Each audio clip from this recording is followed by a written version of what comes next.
कविसूर्य स्मृति संसद परिषद आनुकूल्य कविसूर्यंकर श्राद्ध दिवस पालित।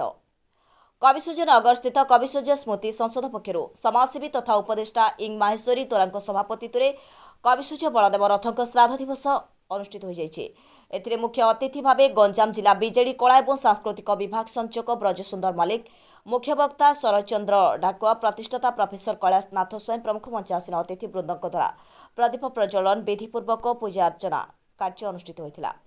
बलदेव चंपू छांद आदि गान करने जीवनी उपरे आलोकपात करथिले। अन्य मध्य नित्यानंद पलाई, देवराज स्वाई, विजय चंद्र नायक, विश्वनाथ राउत, पद्मचरण दास, संतोष कुमार सामल, पंचानन नायक, जदुकुलमणि पट्टनायक, नवगौड़ आदि उपस्थित थे।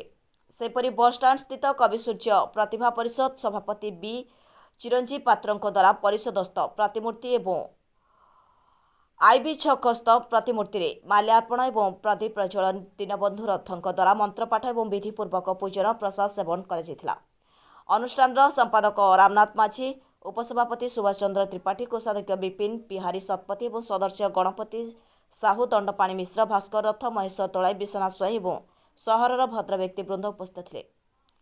ब्यूरो रिपोर्ट, प्रेरणा न्यूज। महाकवि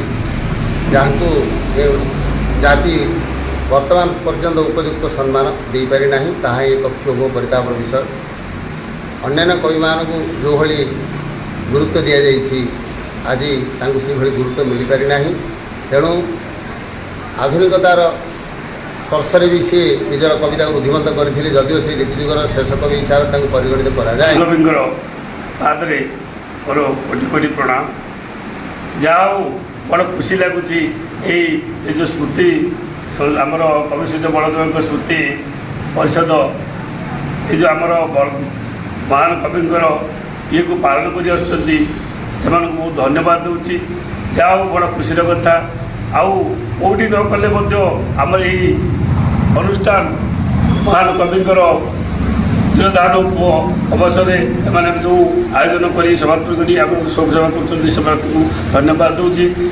समाज सुस्थ करने साहित्य संगीत आवश्यकता रही तेणु साहित्य भितर संगीत को वर्धित कले एवं साहित्य संगीत आज जो अत्याधुनिक जुग उत्तराधुनिक जुग कहुच्छी से उत्तराधुनिक जुग मध्य आपको संगीत को ग्रहण कर सी प्राय 68 राग कर राग निर्णय कर निजे गीत गाई एवं लोक शुणाई एवं ओडिया साहित्य संगीत को समृद्ध कर बलदेव रथंकर तिरोधान दिवस आम समस्ते एकत्रित हो आम कविसूर्य बलदेव रथ को श्रद्धांजलि जनाई आम समस्ते एकत्रित हो गुणगान गाई चंपू साहित्य गुण गाई आम ये समस्ते एकत्रित हो।